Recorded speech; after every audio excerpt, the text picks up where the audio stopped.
Good afternoon. Welcome to our live webinar. Today's topic, urgent child contact and guardianship consent issues. Okay, that's a mouthful. Nonetheless, we'll try to unpack it, and hopefully at the end of the webinar we'll all be much more wiser. Please feel free to share this video and interact with me via Facebook Live, or make use of those icons below. Question number one, or the title of the first question, is I have been in diffuse contact with my daughter. My daughter is 4 years old. I was present at the birth and paid for it, I presume. I saw her every weekend until when she turned 3. Then after that, access was only when the mother allowed. The mother is an alcoholic and just wants money. What can I do to have regular contact? I also want custody in the future. Okay, so we're dealing with a lot of issues here. The parties were together, the father was at the birth, the child was born, he had contact until the last year. Since then, contact was sporadic whenever the mother says he may have contact. There could be various reasons for that, I do not know, it's not stated. But at this specific point, he wants to know what can he do to have regular contact with the minor child. So the law is quite easy. If the parties cannot agree on care and contact rights, unfortunately, the law needs to get on board. The father would have to try to resolve this matter with the mother via some type of mediation. In terms of Section 33 of the Children's Act, it says specifically, if the parties cannot agree on these specific aspects of contact, care, and so on, parental rights and responsibilities, they should try to resolve this matter out of court first with mediation and so on. So my advice to the father is clearly, firstly, try to resolve this matter with the mother out of court. Go to an organization that deals with mediation, and we can Google that. Google mediation, child custody issues, social worker. There are many organizations that can do that. I do not want to mention any names live now. That could be dealt with in a different video. And ask them, please contact the mother and ask the mother whether or not she's willing to engage in a mediation session. And ultimately, if that works, wonderful, there's no need to go to court. You could potentially go to court to make this parenting plan an order of the court, so that there can be no issues in the future. But nonetheless, that would be the first step. Try to resolve this matter out of court, or maybe possibly send an attorney's letter first. If that cannot be resolved, if you're seeing we're getting nowhere, or the mother does not want to come to the table, she does not agree upon the mediation, she ignores your attorney's letter, whatever preliminary steps you have followed, then unfortunately you would have to go to court, the High Court, the Children's Court, as the case may be, and they would obviously be called upon to assist you. Ultimately, the law is simple, very simple. It says that in all matters concerning the child's best interest is of paramount importance. So it's child-centered focus. We focus on we focus on what is in the minor child's best interest. We do not focus on what is in the parent's best interest or what other people want. We focus on what is best for the minor child. Therefore, if it would be in the minor child's best interest for you to have contact with your minor child on a regular basis, the court would make such an order. Because when the magistrate or the judge says, I hereby order the following, he must also say, they don't usually say that, but he should also be able to support it with a phrase stipulating, I believe it would be in the minor child's best interest, what I have said. So that's very, very important. But later on in this question, you're asking the question, I would like to have custody in the future. That is possible. Custody, I presume, where the minor child will live you primarily, and the mother would have contact maybe every second weekend, half school holidays, and so on. That is possible. And in the same breath, as I mentioned earlier on, if that would be in the minor child's best interest, obviously the court would make such an order. Therefore, focus on what is best for the minor child. But in order for us to determine what is in the minor child's best interest, we have to look at all factors, all variables. We have to look at the current situation, the mother looking after the minor child despite her being an alcoholic. We have to look at you as well, as a father. Can you care for the minor child? Your circumstances. Where do you stay? Where do you live? Where's the school of the minor child? All those factors has to be taken into consideration. We do not have any perfect parents. Nobody is perfect. If the father isn't perfect, if the mother isn't perfect, and the child is in danger, of course the minor child should be taken out of that situation and taken to foster care, or third parties have to look after the minor child. Obviously, we want to avoid that from happening as much as possible.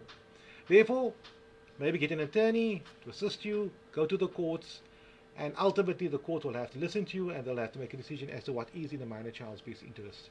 Usually people have issues with courts if the courts do not find in their favor. It's always one that's the winner that's happy with the court system. Unfortunately, that's how the law works.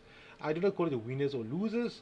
I call it an assessment as to what is in the minor child's best interest. Here you had a third party who assessed the matter and he or she made a decision as to what is in the minor child's best interest. We have some more questions. Question number 2. I work in Canada.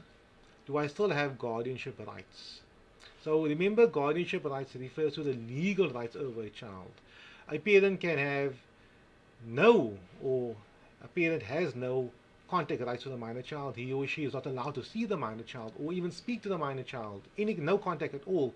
But the parent may still have guardianship rights over the minor child, the legal rights. For argument's sake, should the minor child need to be enrolled into a school, apply for a passport, visit overseas, legal stuff. Although the parent is not allowed to see the child, that parent must still be consulted when it comes to those specific important decisions like guardianship issues, legal issues. So that's guardianship as opposed to custody, contact, access, and those things. The mother of my 7-year-old daughter and I are divorced. Okay.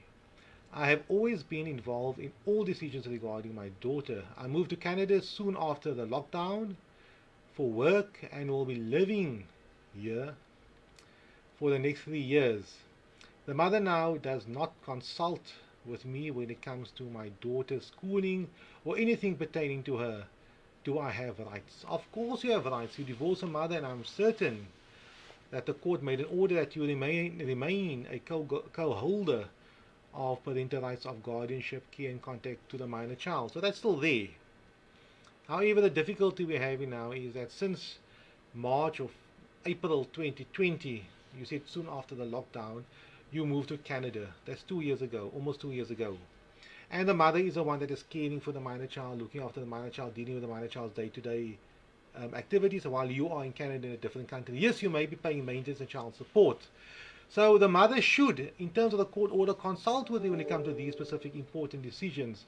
But pragmatically speaking, it's sometimes very difficult for the mother to do so because you're in a different country and there could be challenges. If the parents have challenges, that's what I'm trying to say.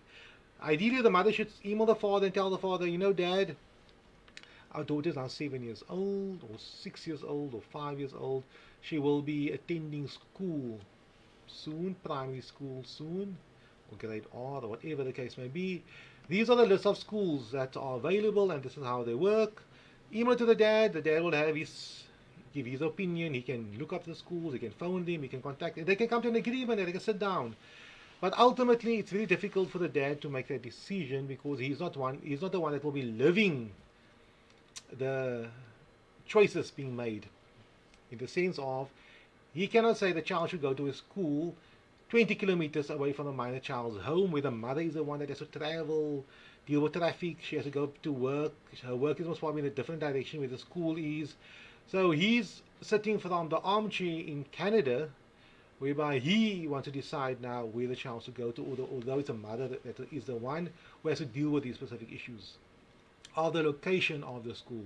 I'm not saying he should not be consulted. He should be consulted, but he should be reasonable as well. And the mother should be reasonable as well. Because it will be improper for the mother to say, no, the minor child should go to that specific school, and it's extremely expensive school. Close location, but the parents can't afford it again. Alternatively, the child may, for example, be Jewish, for argument's sake, but now they want to send the minor child to a Catholic school. And the minor child is used to going to a Jewish school. I'm using some extreme examples here just to try to bring across my point. But the parents have to be reasonable and they have to be understanding to the logistics applicable, especially when it comes to one parent living overseas and another parent exercising these specific decisions that are being made. So my quick answer to you is simple. Yes, you have guardianship rights. And your guardianship rights should be obviously respected. especially when it comes to issues regarding, for argument's sake, relocation of the minor child, passport applications, um, purchasing of homes for the minor child, bonds, and so on. However, when it comes to these type of important decisions regarding schools, where one parent will have to deal with the brunt of all those things because you are overseas, if this matter goes to court, more than likely the court will side with the mom under these circumstances. But in principle, we shouldn't get to this point. There should never be an impasse. Dad might say, I prefer this school, and mom says, I want this school, and dad should give in. Or the mom says, you know, dad, you make a good point. I agree with you because we can't afford it, and that school might be good. There need to be this specific discussion, because I always say, you never find a mother and a father living in the same home together who argue over a school, taking the next person to court. They do not do that. They resolve the matter. They come to a resolution where there is an impasse. They do not take each other to court. That's what I'm going to. So it's important to look at the matter from that specific point of view. Is this matter an issue that, had the parents been living together, would they have fought on the specific issue? Dad wants school A and mom wants school B. Are they to fight over this issue, take each other to court, although they live in the same room? No, they won't do that. They would resolve this issue. So my advice to you, Dad, yes, you have obviously your guardianship parental rights. If the mother is totally being unreasonable and you feel the mother is now acting totally out of course, then of course under those circumstances you can enforce your guardianship rights, and a court of law can enforce it for you. And if it is in a minor child's best interest for the court to follow your specific view on what is in a minor child's best interest, the court would make such an order. The third question goes as follows. I have two issues. One, a passport application, and the other, urgent contact. My son is 16 years old. I want him to travel with me to India to visit my family, as he never met them. The mother refuses, and he does not have a passport. What can I do? So there's two issues. Number one, if the child does not have a passport, the traveling will not take place, number one. And number two is because it's the minor child leaving the Republic of South Africa, both parents or both guardians have to give consent for that. So that's a factual thing. The father does not have a passport for the minor child, or the minor child does not have a passport, and the father does not have the consent of the mother to travel with the minor child to India. Long story short, sir, you can try to mediate this matter, but time is running out. Alternatively, you have to approach the court, and the court will have to make that decision. And the High Court in this specific scenario, the High Court will have to look at the entire case. Your reasons for wanting to visit India, the mother's reasons for not wanting the minor child to visit India. Your reasons would of course be very good reasons. I want the minor child to experience the culture, to meet his family there, and to travel. And there's an opportunity for him to now, get out of South Africa. Why not? He's lucky to go visit overseas. The mother's argument might be, no, the child is quite young. I do not know. He's stable in South Africa. He knows South Africa very well. It's dangerous for him to travel. COVID-19, all those specific things. It will affect his schooling. Whatever the case may be, the father might not return. But then the Hague Convention kicks in. But nonetheless, those will be the reasons the mother will obviously present to the court. And ultimately, the court will make a decision. More than likely, 9 out of 10 times, the court will make an order with the provision that the minor child should return at the end of the holiday period. And if the minor child does not return, then of course a crime has been committed because there has been a violation of a court order, and then various other international laws and ramifications will apply. I hope that answered all your questions. Thank you very much for those questions. Have a lovely day, and I hope to see you online again soon.